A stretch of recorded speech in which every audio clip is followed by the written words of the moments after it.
Good morning. This is Jason Dean coming live at you again for another Film Fanatic Bonanza. It is Monday at about 9:30. Hope everyone's doing good. Had a good weekend. Still pretty cold here in Mid-Coast Maine. Enough to where I saw that stuff froze last night, so it was pretty cold.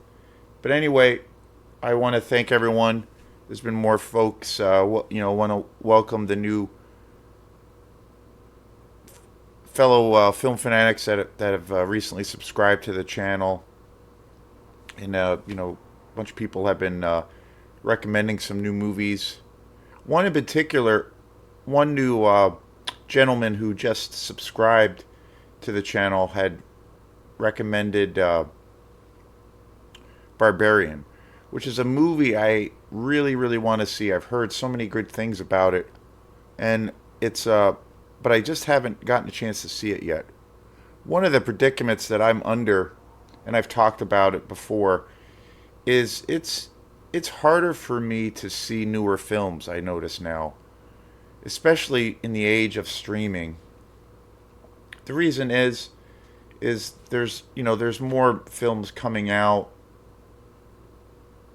that, well, like for instance, there's about three films that I can think of off the top of my head that were really only available in from the streaming world. So it makes it hard to to see them. I mean, case in point, some examples would be the Hellraiser remake that came out last year, which I did see at a friend's house, which was very good. The more recent Predator movie, Prey, which is the part of the Predator franchise, that I haven't seen, and also Barbarian's another film that I don't know if that was even in theaters. But I've heard it's a really great, fantastic movie, totally messed up. But the reason I don't see, I still go to the movies. I just did a big show on John Wick Chapter 4, which is just a spectacular movie. Just, yeah, I can't say, there's nothing negative to say about that film, and there's there's not enough positive things that I can say about that movie. So there's obviously still tons of movies coming to the theater, but I notice I don't know, it seems to be the last few months with horror films, and now that with a lot of these streaming companies are doing their own original productions, most of these films are only available in that way. And there's also been a real lag as to when these movies might get, and some are not getting, a Blu-ray or DVD release or 4K release. So there's there's definitely a lag. So when I see a good, probably when I would when I kind of talk about new releases, there's more of a lag as far as when I get to see them because of that. Because I don't stream anything, I just pretty much rent DVDs. On occasion when I go to Opera House Video in Belfast, or lately, I really just spend most of my time buying movies, and I've just accumulated quite a few movies over the last few months. So I just watch those, and then other films that I really have fallen in love with, I just end up watching them over again. So I have plenty of content that I watch now, and again, I do go to the theaters, to the movie theater, but it's pretty sporadic. John Wick was the first movie I've probably seen in. Before that, had seen the what is it, the third installment of Ant-Man, and that was probably about a month or so ago. And before that was Avatar 2. So those movies all came out, within a span of about 3 to 4 months. So it's pretty sporadic when I go. I'm trying to go more when newer films come out. The one movie I'm really, really excited to see, and it doesn't come out for another few weeks, is Evil Dead Rise. I think that movie looks sick as all hell, and I'm really excited to see that. I try to go, when I go to the movies now, I try to really go into the movie really, really cold. I was talking about it the other day, or actually yesterday, over dinner with some friends, and we were talking about the state of trailers, movie trailers, when they come out. And my friend Erin, who I had gone to see John Wick with, she tonight she's going to see the new Dungeons and Dragons movie with Chris Pine. And when we saw John Wick, they had a trailer for that film, and the trailer looked pretty terrible. I thought the trailer looked really bad. It just looked, I don't know, really cheesy, not in a good way. It didn't really pique my interest. It just felt strange. I didn't know, just the general vibe. My first impression when I saw that trailer was I felt confused as to what kind of a movie it was going to be. Whether it was going to be, like a fantasy, obviously a fantasy based movie, or if it was going to be like some weird slapstick comedy movie. It was weird. It was like it had all of this comedic kind of flavor to it, but I don't know. It just looked really weird and not a great way. But I've heard through the grapevine that that movie's actually supposed to be really good, and it's actually one of the better movies out right now. I saw that it made a tremendous amount of money because it just came out this past weekend, and it's gotten some really good reviews. And I might eventually see it, but my friend Aaron is going to see it tonight, and we were talking about how the predicament now where unfortunately a lot of trailers that come out give away big plot reveals for the story, and sometimes you don't. It basically there's no surprise left. There's no it lets the air out of the balloon. So the anticipation, I know now, like when I watch trailers, I try to avoid trailers even now, which sucks because that's part of the fun. One of my favorite things to do is to watch trailers, or it used to be, especially if I'm in the theater. But now, a lot of the times, I almost want to look away because they give away the whole freaking story. So it's pretty disconcerting. But I was telling Aaron, it's like, well, for instance, I'd rather see, well, for instance, Dungeons and Dragons, the trailer for that. I'd rather, if I had my choice between knowing exactly what that movie's about and what happens and what the conclusion is of that movie, compared to watching a trailer for the same film that just looks kind of stupid. I'd rather watch the stupid trailer because I would rather go into it not knowing what's going to happen. But unfortunately, it seems to be the trend of where most trailers do give away key points. When I went to go see John Wick, I didn't see any trailers at all. I knew it was coming out. I had heard about that movie was coming out really soon, and I knew Donnie Yen was in it, who I'm a huge fan of. So that was it. That was all I went by. And I saw that there's a couple of YouTube guys that I watch, and there's about two guys that I watch. There's two guys I watch on YouTube that pretty much focus on like new releases. And so what I did, and I knew it was coming out, and what I did was I basically just watched a couple of seconds or maybe a minute of each of their reviews, and they were spoiler-free reviews. And generally, for the most part, especially the one guy, Chris Stuckman, he was saying how tremendous it was. And then, and the general kind of vibe of what the film was that people were really excited about it. So at that point, I just turned it off, and then that was it. That was literally all I went by. I didn't watch any of the trailers, no interviews, nothing. So that was great. That's usually all I'll go by. The reason I'll take a peek, like I said, there's a couple of guys I like out there that review new things. I like to try to stay up on new movies. I mostly watch older films, as people know from who check out this channel. And my deep passion is the exploitation world. But again, I love all kinds of movies. But I try to stay in tune and keep my ear to the ground as far as new releases because I love a lot of new movies. But generally, I try to go by very little when I go to a movie.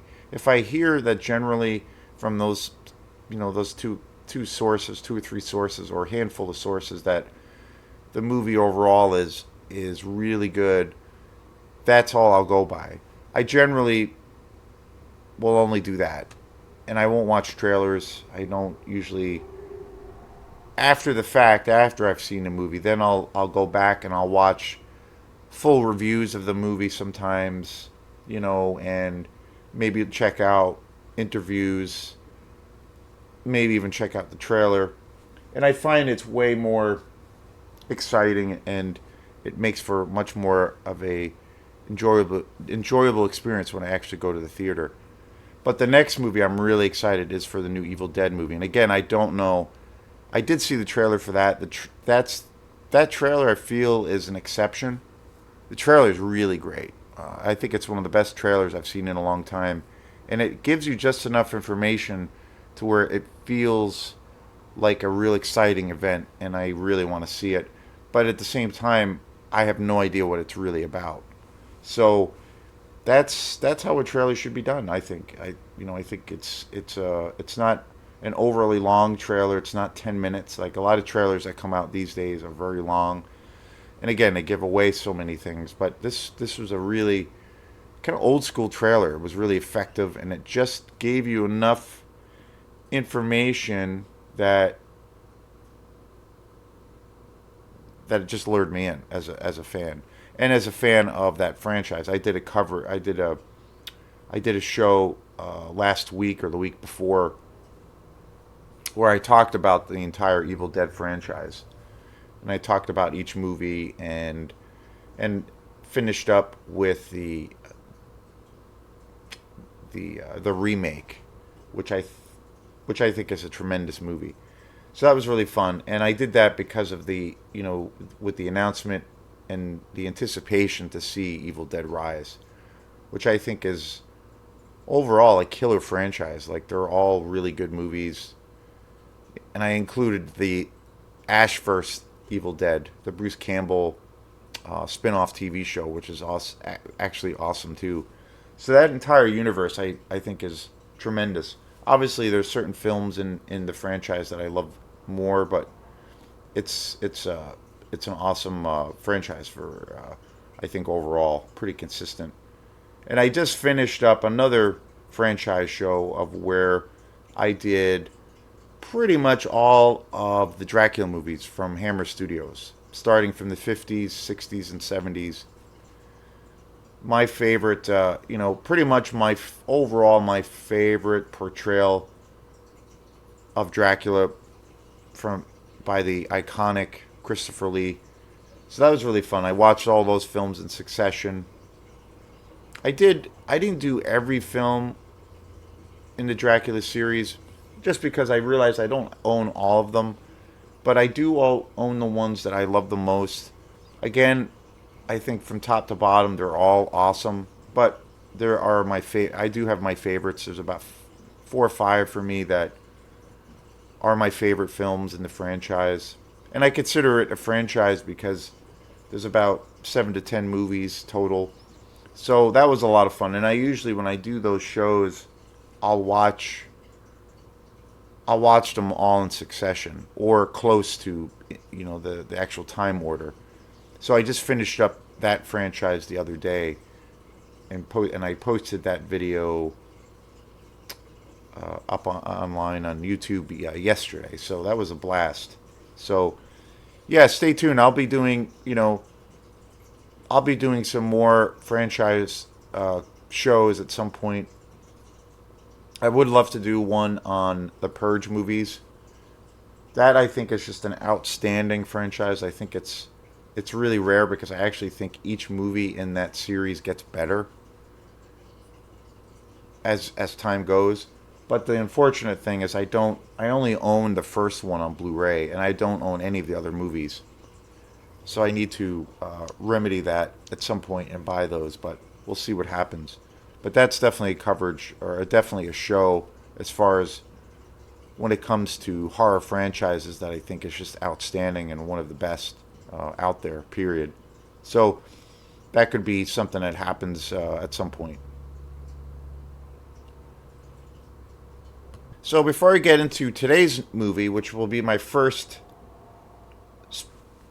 show since I did a full franchise coverage, I love to always talk about my band Quantum.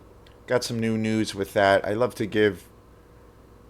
try to bring some updates to what we have planned for that band and other things. So and the reason I always tie that in with the shows is again, it's for me, it's just a natural extension of my love of film and what this channel is about. It's always been a part. It's all part of the same fabric. So yeah, for Quantum, next next month we're going to be doing our first radio show in a while. We When I first started this band, that was how it kind of came about. I did the first time I ever, and I look at performances on the radio as even though it's a different thing, I look at those as essentially kind of being gigs. I usually treat them as gigs. So we, as a band, Quantum, and it was before my great friend and comrade Mike Whitehead had joined the band. I, for the first 6 or 7 months of the band, I was doing it solo. And my first kind of experiment or attempt to see if this whole weird thing could work was to play on a radio show. And I had a friend who used to have an electronica show on WERU.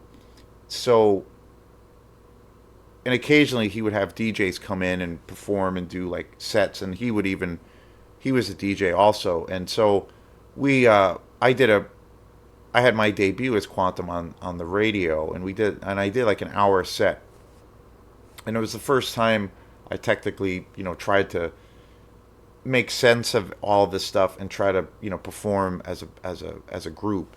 And I remember I played like an hour set, and it was fun, and then that led to the band kind of going into more of a direction of where it became more of a fully realized project and a band.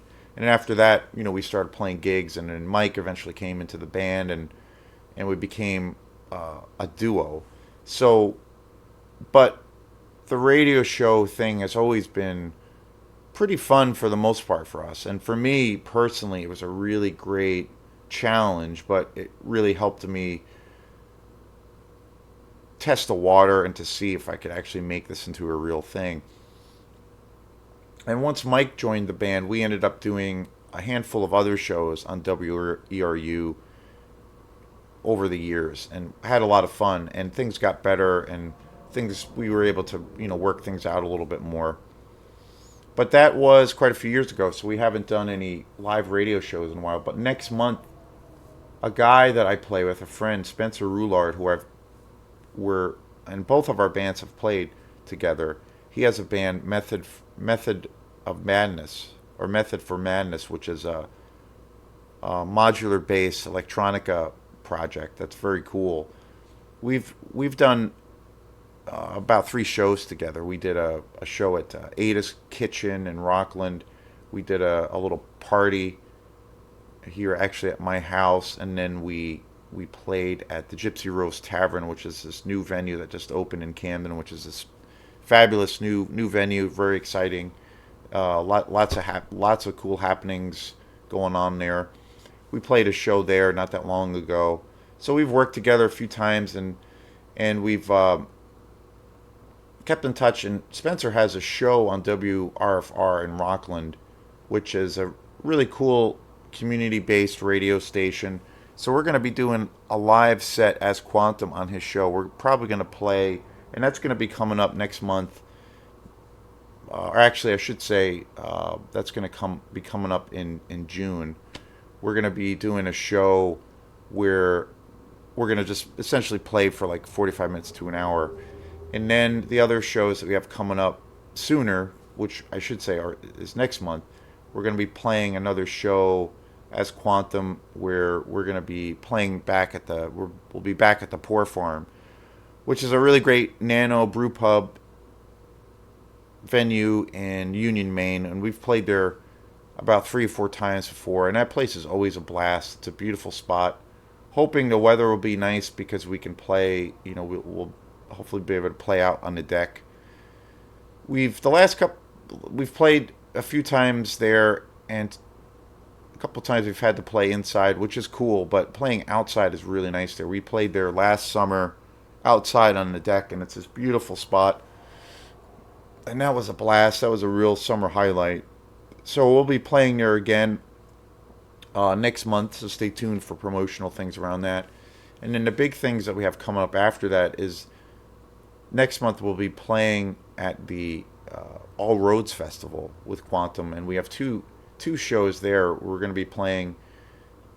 The All Roads Festival is a pretty big festival here in Maine, and it basically showcases a lot of indie music. So we're going to be playing two sets Friday night at the Marshall Wharf, which is pretty much, I don't know, the coolest place in Belfast as far as brew pubs and restaurants. It's like the best place to go. I think it's the coolest location. We're going to be playing there Friday night, the opening night of the opening night of the whole festival. The festival's 2 days, so we're going to be playing a set at Marshall Wharf that Friday night, and then on Saturday we're going to be playing during the day at around 4 o'clock at this place called the Underground Lounge, which is in Belfast. So that'll be really fun. And we'll be playing about the sets will be about 45 minutes to an hour. So that's pretty exciting. And then we will be back at the Gypsy Rose Tavern a little bit after that. Sometime that's going to be in July. So excited to be back to that venue. We played there as Quantum pretty much like 2 or 3 weeks after they had just opened. So now that the place has really got some traction and has really got a strong base, or big sizable clientele now, it'll be interesting to see what it will be like this time. And plus it will be summertime. So we'll be doing that. So I'm really excited about that. We'll be back at the Gypsy Rose. And then another show that we have coming up, which I'm always excited about doing, is we'll be doing our annual show where we will be playing at the amphitheater in Camden, Maine, at the Camden Library. That's a gig we've done for a long time. We do it every year, usually every summer, and it's a gorgeous area. It's a gorgeous space, great acoustics, and it's a big outdoor amphitheater. So we do that every year. So we'll be playing there also again this year, and that's going to be in June. So really excited. That will be on a Sunday in the like early afternoon. So stay tuned. There'll be some promotional things for that. And then the other show that we have coming up, which just came up, is we're going to be playing, and it's going to be in August. We're going to be playing at Primo Restaurant, which I'm really excited. That will also be on a Sunday, and that will be in August. Primo is a really amazing place. It's one of the most amazing restaurants on the planet. I think it's incredible. They started doing a music series there about almost 2 years ago, where they started booking music there on Sundays. And I was fortunate enough to play there a lot the last 2 years. And just a tremendous gig, just an amazing spot. Food is outrageously great, and it's a beautiful location. They have all these beautiful gardens set up. The restaurant is just a gorgeous spot itself, onto itself. And they have this outdoor kind of thing where they have the music, where the musicians set up and play. They have solo groups there, but they also have full bands. And I started playing there with a band that I play in called Bone Broth about almost 2 years ago, and really, just a tremendous gig. And I was fortunate enough to get us a Quantum gig there, which I never thought really in a million years we would be playing there. So very, very, very excited about that. So some cool happenings coming up for our band, and we're still weighing out our options as far as maybe having another album release party this summer. So we'll see, because we have another album kind of all done and recorded that is part two to the album that we released in June of last year. In Dreams I Saw Chapter 1, and we have In Dreams I Saw Chapter 2, which was recorded at the same time. That's all ready to go. So we're seeing what's, finding that special time, special place to throw a party. And when it does come out, which would be nice to do this year because I think it's ready, but we'll see how things go. And so we'll see how things go, and what opportunities might open up, and if it presents itself, that could be a release show, because we definitely want to. When we put out this next album, I definitely want to do it as an event, with having like a formal release show, because the last two times that we've done it, it's been a total blast, and always felt like it was a real big success. So moving forward, we'll do that definitely again. So stay tuned for that. So today's show is about a really awesome movie, such a great movie, and that is Gone Girl, by one of the greatest directors in modern times, David Fincher. So I've always talked about my buying habits, where typically when I go to Blue Moose Music, I usually go there and buy Blu-rays, 4Ks, and I usually only try to buy exploitation movies. That's my jam. Anything in that world. Typically, they're older films. I've even gone back to as far as like the late 50s as far as some of the films I've been buying. But typically I buy films from the 60s, 70s, and 80s. I don't usually buy anything new. I typically, and I try to focus on getting hard to find movies, really rare, odd movies in the exploitation world, because they have a really great and just an amazing selection. So typically when I go to Bull Moose, I only buy those kinds of movies. I've been buying, and again, like I've said before in previous videos, a lot of the shows and a lot of the coverage of the newer videos I've been doing have been movies that I have just seen for the very first time. And then so the other thing that I do is a lot of the times I go to Goodwill in Rockland, and they have a really great movie selection a lot of the times, and they have a really great Blu-ray selection, and they sell all the used movies. So typically when I go there, and I go there fairly often as well, typically when I go there, the movies are really, really cheap. Maybe $3, $4, sometimes $6, but they're generally really, really cheap. They're all used, and I've never had a problem with buying one that is not in good condition. But what I'll do when I go there is I'll buy, they typically have like newer releases or big Hollywood movies. So that's usually what I do when I go there. I'll buy like more commercial movies. I bought a ton of comic book movies. Most of my Marvel collection, which is pretty much complete for the most part. There's still some movies I need to get. Pretty much all of those movies I've bought there. And they have a pretty good Blu-ray selection. So when I was there a few days ago, they had Gone Girl on Blu-ray, and I was super stoked because I love this movie, and I'm a huge David Fincher fan. And it was funny because when I bought this, it was super cheap, really cool packaging. I thought, oh, okay, it was really cheap, and I thought this was literally $2. And I thought, oh, it's only DVD, but it's such an awesome movie, I should get it. It's only $2, so I picked it up.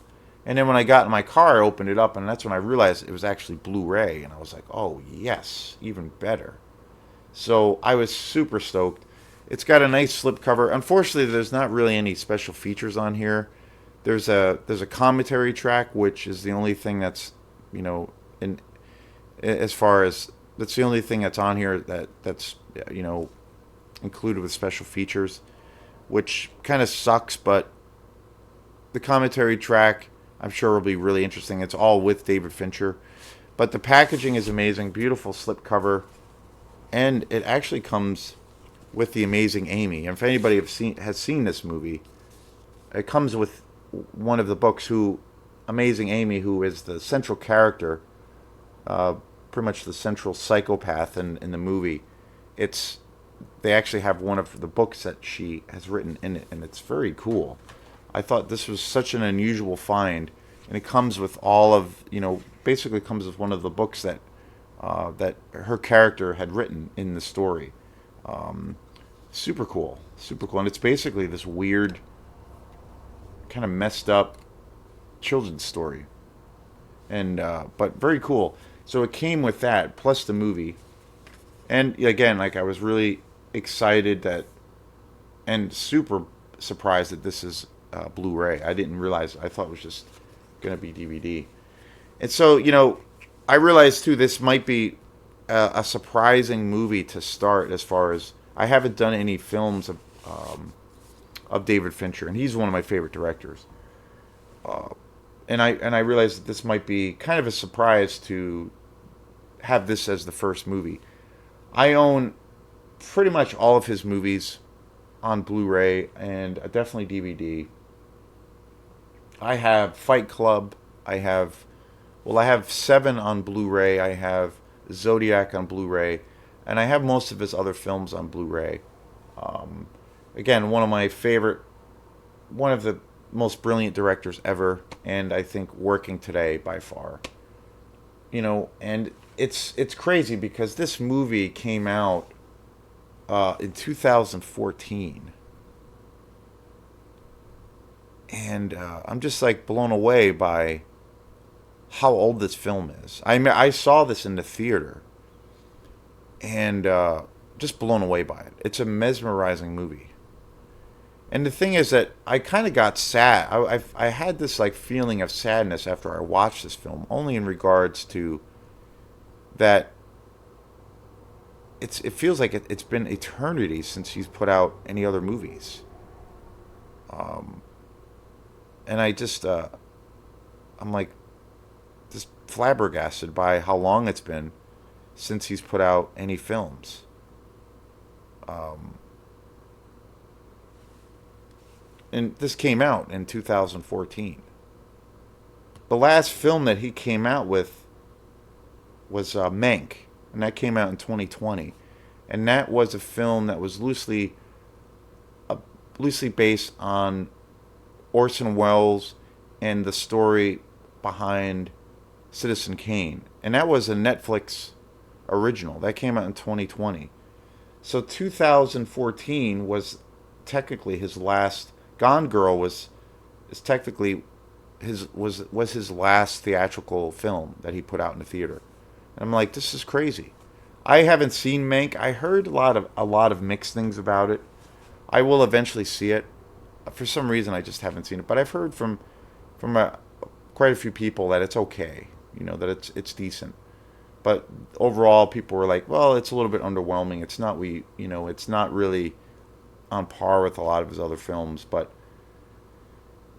the reason I felt a little bit sad after watching Gone Girl, I'm like, wow, this is 2014. I saw this in the theater, and then I remember seeing it a few times after that on DVD.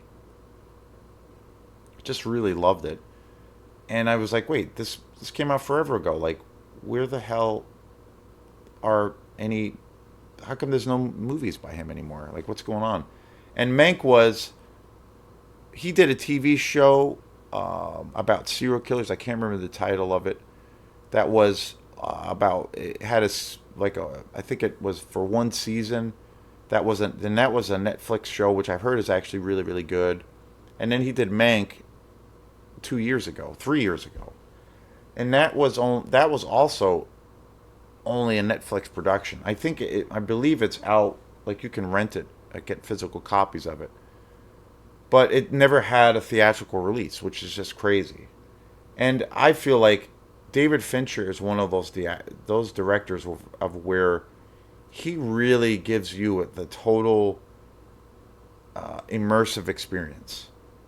You know, his one of the things that I love about, especially his later part of his career, is his collaborations with Atticus Ross, and Trent Reznor from Nine Inch Nails.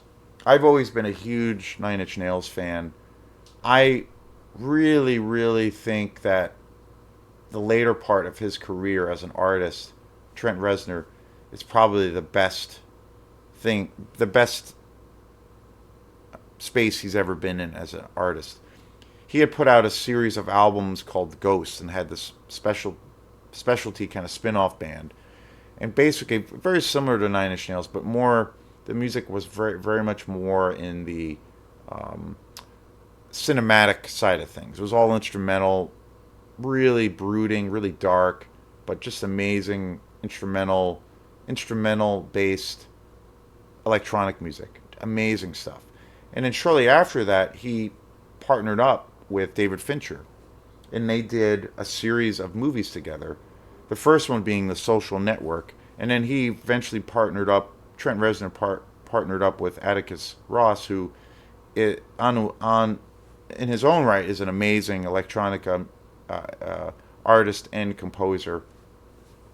They started up a partnership. Atticus Ross then joined and became a full fledged member of Nine Inch Nails.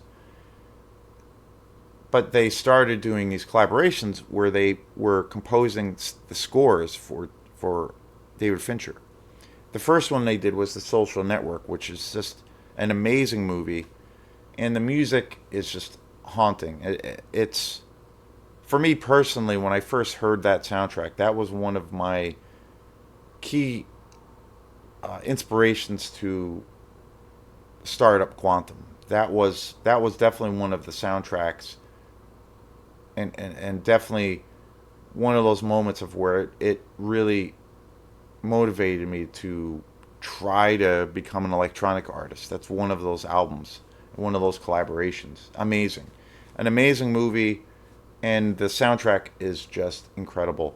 And then after that, David Fincher redid or a remake, I should say, a remake of The Girl with the Dragon Tattoo, and they Atticus Ross and Trent Reznor also did the score for that, and awesome movie. Another just tremendous film. The soundtrack is just incredible. And then the last one they did together, or they I should say they actually worked on Mank, which I haven't seen yet. They also did the music for that, which I do need to see that movie. But the last theatrical release was Gone Girl, and this soundtrack is incredible. And the Blu-ray edition for this film is unbelievable. Like the sound design, and as well as the visual thing, but especially the sound design. I watched this yesterday, and it's Blu-ray. Like I was super excited when I realized this is Blu-ray, and listening and watching this on Blu-ray. I have a pretty good sound system here at at Film Fanatic headquarters. Pretty cool man cave, and I have I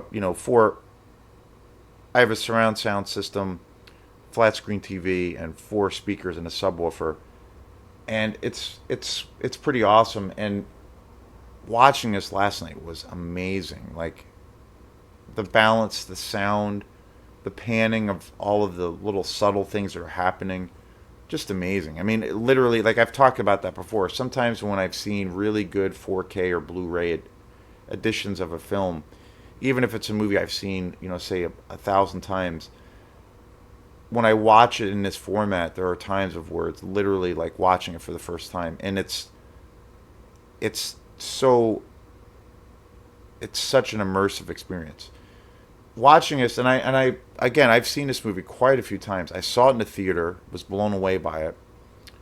Then I saw it maybe 4 or 5 times after that on DVD and whatnot, and had never seen it on Blu-ray. So very familiar with this movie. And when I watched it last night on Blu-ray, I have to say it was literally like watching it for the first time. Amazing. There were things about it that I never realized that were there in the first place. And this movie, again, this is like such a great like detective story, and it's so utterly suspenseful. It's incredibly dark. There's some scenes in this film, and I'm sure most people have seen this film, but I think without giving anything away, there's one scene that involves Neil Patrick Harris, aka Doogie Howser, that is just so fucked up. That's the only way I could describe it. And it's so gorgeous, but so horrific and shocking. That's all I want to say about it. That scene in this film is just breathtaking. And again, watching it in this format, I was like gasping when that scene came up again. I was just like, wow. It was still just as riveting, if not more.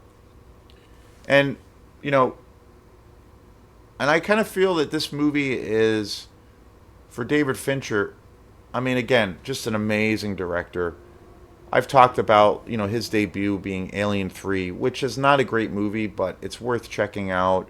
If you're a fan of David Fincher, you can see where his style, is on the screen, and, visually it's pretty amazing. There are certain shades of genius that you see in that film, even though the film was not in the control of David Fincher. It was mainly controlled by the executives at Fox. And so the story is really a mess, and there's a lot of things wrong with that movie. But visually, and there's certain aspects of that movie where it's very cool. It's worth checking out, I think. And it has one of the greatest soundtracks ever composed by Elliot Goldenthal. Just amazing. That alone, it's worth checking out. And I have that on Blu-ray. But again, David Fincher is known for Fight Club, amazing. Another just an incredible movie. And Seven, which is just, what can be said, what else can be said about Seven? I have that on Blu-ray, and it's just an amazing experience. I will definitely be doing more David Fincher movies after this one at some point. I have just an incredible version of Seven on Blu-ray. That movie is just so amazing and just so, again, one of those experiences of where it's so incredibly immersive with sight and sound. One of my favorites that I think is one of his most underrated films is Zodiac. I have that on Blu-ray. Again, an amazing story, just an incredible film. And the Blu-ray edition I have for that is just incredible. It's literally, for me, like watching the film for the first time. So many great movies. The Game with Michael Douglas, another movie, just incredible. So many great movies to his credit. And I think David Fincher is one of those directors that really is comfortable kind of exploring the darker nature of man, but then also has this Hitchcock flavor to his way of storytelling. Just all of his films have such an incredible amount of suspense. And I think to a degree, he's a director who kind of believes in that idea of like less is more, of where it's really about the story and getting, when you're pulled in, slowly pulling in the audience and giving you just enough information, and before you know it, midway through or halfway through, you're in it to win it. And it's never, all of his films have a very mysterious quality to them, and they they have this thing of where they're kind of slow burns, but they pull you in, and you're getting just enough information, and they're just so incredibly suspenseful. And I feel like that's probably, for me, his influence. From being such a huge Hitchcock fan, and obviously his visual sense. I mean, he's known for his incredible visual style of how he shoots films and his direction. Just haunted, just a real creepy kind of atmosphere that he creates. Very haunting, very mysterious. I feel too. There's always an element of like film noir in his films. Just amazing, and his use of music in his films is just incredible. I feel like film score and the soundtracks for his films act as as a character in his films. It's such a strong thing, and especially with his collaborations with Trent Reznor and Atticus Ross. Just I feel like that's like next level. And again, Gone Girl, I think, is a movie that is underappreciated. Most people, when they talk about David Fincher, they talk about Seven or Fight Club, which are, masterpieces. I think overall my favorite David Fincher movie is probably Seven, but I think Gone Girl and I think Zodiac especially are films that are underappreciated. People don't talk about them enough, I don't think. And I think because I don't know, I don't know what I think it's because they're longer films, but they essentially are they play out maybe a little bit more in the lines of like kind of like a classic detective story, and they tend to be a little bit longer, so maybe that's a reason. But typically people don't talk about those films enough. But I think Gone Girl is just a tremendous movie. Tremendous movie. Incredible cast. Ben Affleck, he's the lead in this. Um, tremendous role. I think one of his best acting roles. In recent years. And for that matter, like considering that this came out in 2014.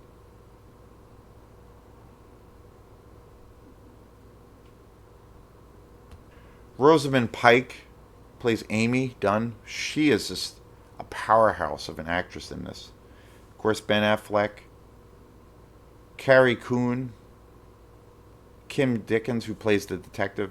Neil Patrick Harris is so awesome in this, aka Doogie Howser. He's only in this for a short time, but man, he's so great in it. Lola Kirk.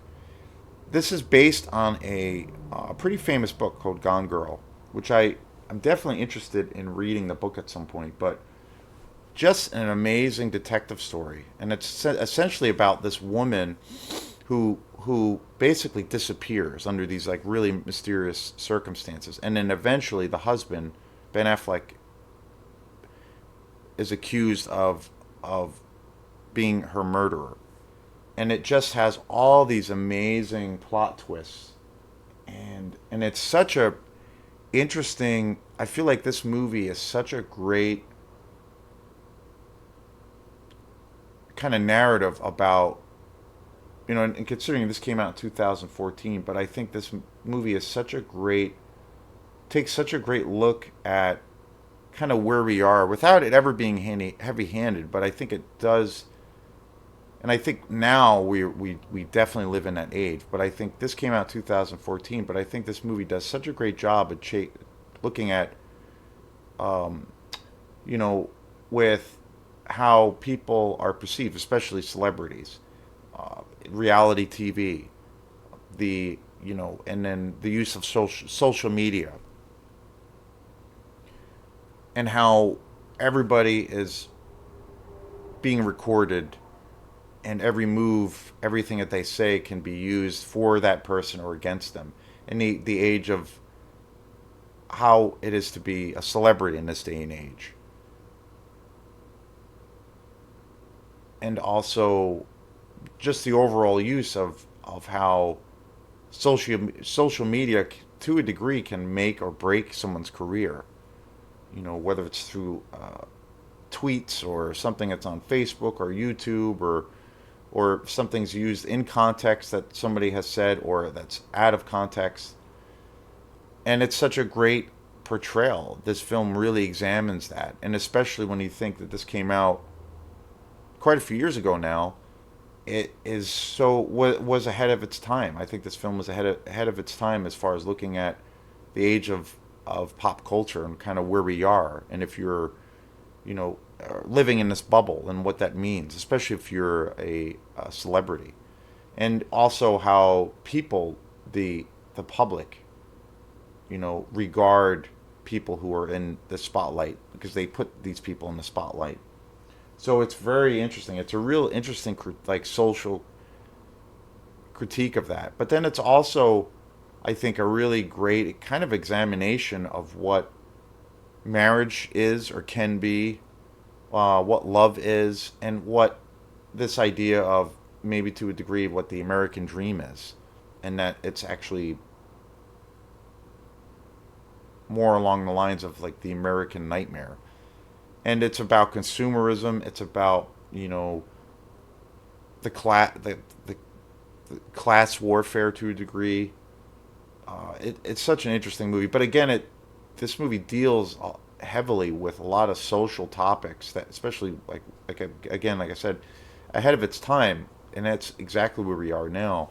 But it doesn't do it in a way where it's heavy-handed. It's never preachy, but it just examines all of these different components, and it's fascinating. But at the core, it's such an incredible detective story. It's riveting. It's one of those films, and again, like most of Fincher's other films, it's kind of a slow burn, but you're getting just enough information, and the level of suspense just gets dialed up more and more. The more and more that you're sitting with this film, just an incredible film, and the ending is just so surprising and bizarre, and not at all what you expect, but tremendous. And so I will definitely be doing more Fincher films. This is the first one that I've covered for this channel, but this is an awesome movie. And again, watching this on Blu-ray with this I spent $2 on this, which is crazy.